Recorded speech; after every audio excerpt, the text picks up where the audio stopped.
Trade war negotiations lately have been getting more and more intense. For example, U.S. Treasury Secretary Janet Yellen told China, if we're going to negotiate, how about you stop buying energy from Russia? Wow, that's quite a question, because China is really enjoying having cheap oil and natural gas from Russia right now. Honestly, that's how China manages to dominate the global market with those low prices. No matter what America comes up with to manufacture, China just follows and can offer it at a super low price. That's because their main cost, energy, is incredibly cheap since they're getting it from Russia. It's just not possible for China to stop buying energy from Russia. But now the question is, for America to make such a bold proposal, don't they have any strategies in hand to pressure China a bit? Honestly, it's pretty tough to put direct pressure on China. But if they go after the smaller countries that serve as trade routes for China, that's something they can design and pull off. And that's why you need to watch this clip. Do you know why? Because America's desire for China to stop dealing with Russia and stop buying Russian energy isn't just because America hates Russia. And it's not just about the trade balance either. This is about security. Not just national security, but global security. If you'd like to support the information in this clip, you can do so via this QR code. Or if you want to support the Sci Money Monster channel, it's super easy. Just hit like, share, and leave a comment to chat with us. And what I'd love most is if you'd subscribe, so when I post new clips, we can meet again. Oh, and there's another way too. I just launched a new channel called Try Happy Monster. Right now, there's only a little bit of content, not much yet. But if you're working hard and want to balance your life with something fun, come check it out.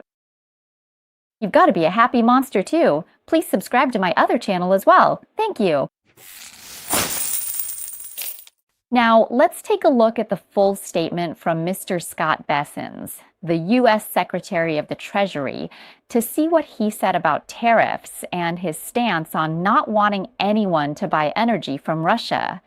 Basically, he said that any country that buys oil from Russia, the United States will impose a 100% import tariff on them. And let me tell our friends in the EU as well, the same rule applies to secondary tariffs. If you translate that into Thai, it's still hard to understand, right? Let me put it more simply. If China still dares to buy oil from Russia, those import tariffs that were previously reduced will immediately be raised to 100%. Oh, and to the EU team, don't even think about acting as a middleman for them, because if you do, you'll get hit too. You'll be cut off together with China, just so you know. To put it simply, China probably won't comply with any of the proposals from the United States. That's pretty much a given. But the question is, does the EU really have to follow the US's proposal that says, hey, don't act as a middleman for China to buy Russian oil? Otherwise, America will impose even more trade tariffs and barriers on the EU.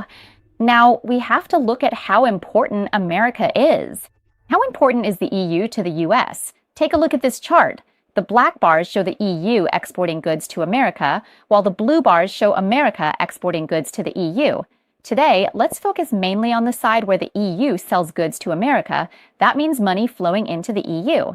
You'll see that the black bars are higher than the blue ones in every sector, especially the first one, medical and pharmaceutical products, like medicine and healthcare items. The EU makes significant revenue selling these to the United States. That's about $129.6 billion. For auto parts, the EU sells to America about $67.6 billion a year. For steel, the EU exports to America around $17.3 billion annually. There's also alcohol and similar products, from which the EU earns about $9.6 billion a year from America. And this is just one part. If you add it all up, it's nearly $300 billion already. The revenue that the EU earns from selling goods to the United States means that if the EU dares to not comply with America's demands, this nearly $300 billion in revenue will definitely be affected. Some of it will disappear, more or less, and Donald Trump is well aware of this. But the question is, Steven Mnuchin is the Secretary of the Treasury of the United States. He dared to make an offer to China, outright asking if they could stop buying energy from Russia. If he's bold enough to make such a proposal without having any leverage over China at all, then this move is just bland, way too bland. When a U.S. cabinet-level official makes an offer like this, it definitely comes with an attack strategy. But will they attack China head-on? That doesn't seem likely. So what's the plan? Target those small countries that China uses as intermediaries. There you go. See, our country got hit too. That's why the United States sent a letter to Thailand basically saying, hey, watch yourself or you'll get slapped with higher tariffs. This time it won't just be 25%, it'll go up to 36%. They're basically saying, you like being China's middleman, huh? Now, about that 36%, if Thailand ends up exporting a lot of tires to the US, technically, we're not the ones who actually have to pay that 36%. It's the consumers in the United States who will have to bear that cost. 36%. But if we bring our products to sell in the United States, then American consumers will have to pay an extra 36%. That means our competitiveness drops, right? It'll be harder for us to sell our products there, or it might even be impossible to sell them at all. In the end, it's the exporters in Thailand who will suffer. The higher the number, the bigger the impact will be, because it means it'll be even harder for us to sell our products. And if you ask about Thailand's export industry, if it gets hit so hard that we can't sell to America, will it be a serious problem? It'll affect the entire supply chain and the whole export industry. That's because anyone who supplies to the export industry or does business with it will all be affected. And if the industry can't generate income or profit, what follows is suppliers, right? The suppliers will be affected, and then after that, it'll be the employees. If the company has no income, where will they get the money to pay their workers? So there will be layoffs and people will lose their jobs. Now, the United States has made a demand. If Thailand doesn't want to face such high trade barriers and tariffs, up to 36%, there is a way out. Thailand needs to clearly specify which products exported to the US are genuinely Thai, which are mixed, and which have partial Chinese content. They want us to clarify that. If Thailand really does go that far, can we actually do it? I guess we could, but then we'd have to deal with China's reaction too, right? And this kind of situation isn't just happening to Thailand. Other countries that serve as transit points for Chinese goods being sold to the US are also facing the same thing. So for small countries caught in the middle, like Thailand, the US is putting pressure on us. And if we comply, then we have to face China. And it's like, whoa. We probably wouldn't make it out unscathed either. It could really throw us off balance because China is the supplier, the source of the cheapest goods in the world. There's no way we can find a supplier with lower costs than China, right? And as for America, they're super privileged, because they're the customer. On one side, we have a supplier that's almost impossible to replace. And on the other, we have a customer who's our top spender. What are we supposed to do? Honestly, whoever's in government right now, it's a tough situation with no easy answers. If it turns out that the U.S. government, will always try to pressure every country that acts as a transit point for Chinese exports to the United States. For example, those who export to the U.S., those exports account for 70% of all Chinese exports.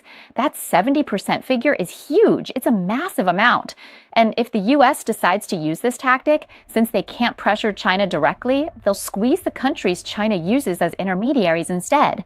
So does this hurt China? For sure. China will feel the pain. It's not just China that gets hurt. My country gets hurt too, and so do many other countries. And in this case, the United States doesn't even care whether it's just finished goods. Basically, if an item has any trace of Chinese origin, like if this product is even part Chinese, or if this string comes from China, the Americans count it all. That means, especially now, when the US isn't sure if it can decisively win the trade war, they're being even stricter.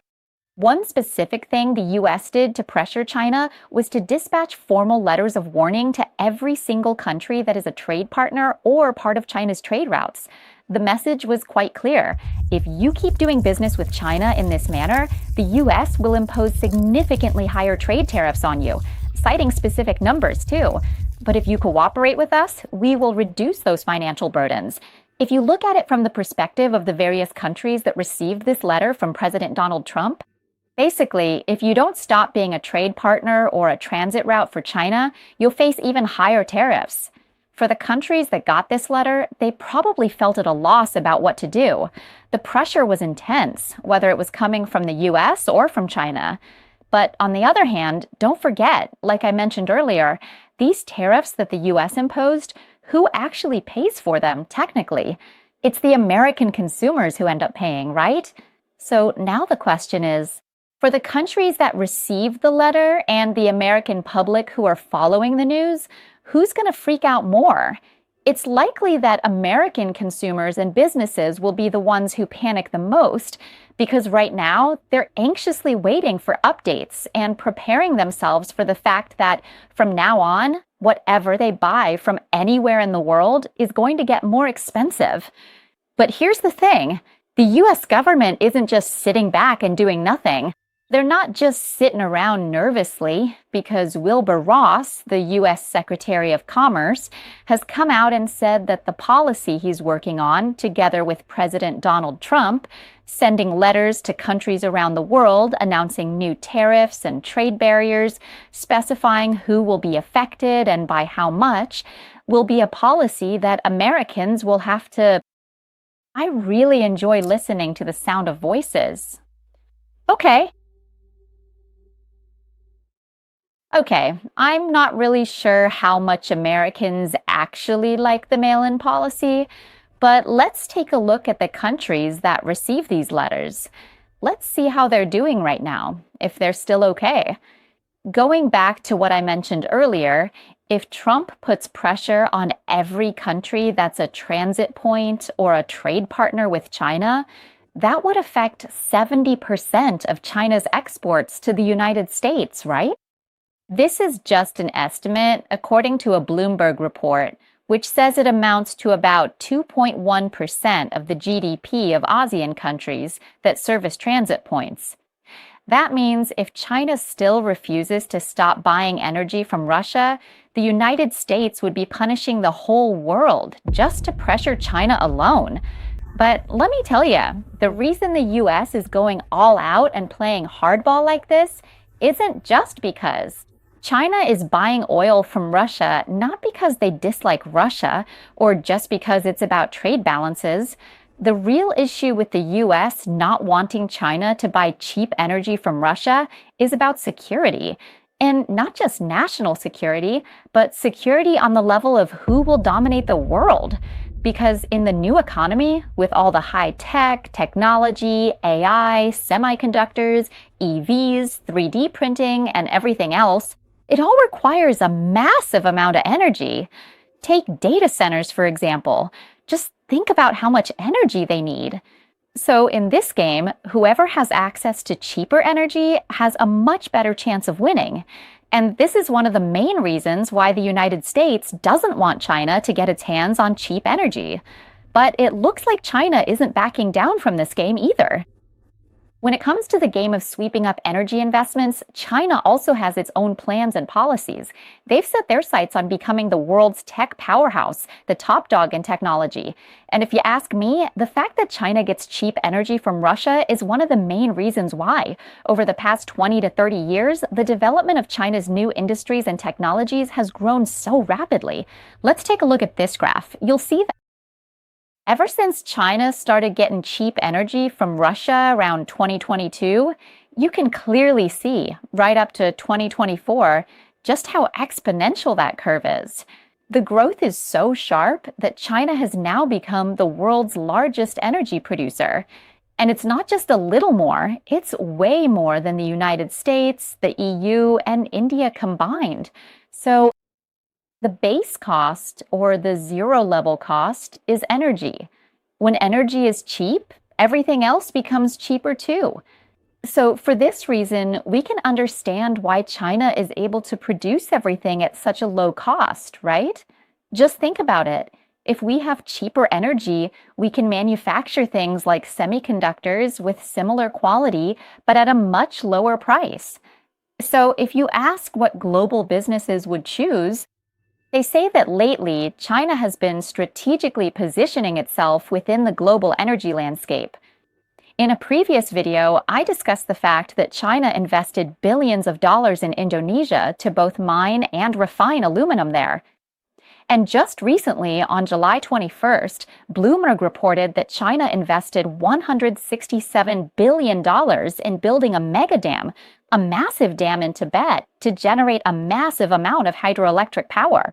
This dam is supposed to become one of the largest sources of clean energy in the world, even though there are a lot of risks involved, like concerns about the natural structure and everything. Plus, this location could potentially spark disputes with India. But we'll have to wait and see, since, well, India is also part of BRICS, but they've always had border disputes with China. We'll have to see if this project can actually succeed and move forward. But if this mega dam project, this massive dam in Tibet that China is investing in, actually succeeds, it will be able to generate 3 million megawatt hours of clean energy. That would make it the largest source of clean energy in the world. And when you look at how huge this construction project is, you can see the money flowing. Whose money is flowing? Just look at the companies investing in it. China Energy Engineering in Hong Kong, their stock shot up 51%. Huaxin Cement, which is a supplier company, also saw its stock price skyrocket, practically doubling. So if anyone is looking to invest in something in China that's related to this kind of project, you should definitely do your research and check out who the suppliers are. There are all sorts of them: steel, infrastructure, you name it. This is a massive deal. And these projects take a long time. If they succeed, you either get filthy rich or lose everything, because the money involved is huge. Personally, if you ask me about the game between the US and China, I think the US can win, at least in the short or medium term. They have so much power right now that they can pressure any country they want, because the influence the US has built up over so many years is still there, right? But the way they go about it, it's actually the way they're using their power now that might make the long-term game or sustainability less stable. The way the US is winning right now is by attacking everyone around them, not by building anything. Meanwhile, China isn't really focused on attacking anyone. But if someone messes with China, China says they'll fight back, and they do. But China's focus is on the long game. They're investing in energy, from aluminum in Indonesia to building massive dams in Tibet, or like I mentioned before about thorium, which has been a success. Even though it's still small, there's a trend that it could expand and become much bigger. If it does succeed, as I explained before, in this new era, whoever controls energy has a better chance of dominating the world. But does China have any weaknesses? Of course they do. Because right now, with China launching all these mega projects, don't forget that China has also done mega projects before, like the BRI, right? That's the Belt and Road Initiative, building global infrastructure like high-speed railways and ports all over the world. But the BRI hasn't been as successful as it was supposed to be. It hasn't generated the kind of revenue or profits that were expected from the start. There are still Chinese companies that are heavily in debt because of these BRI projects. In the end, I feel like when we talk about a trade war, if you look at it from an investment perspective, it's just something that comes and goes in the blink of an eye. The important thing is that we might need to look at the long game. If we're going to invest for the long term, where are the opportunities for us to become the starting point of the new economy that's about to emerge? Instead of chasing after things that have already grown and matured, we should study carefully and take action within a level of risk we can handle.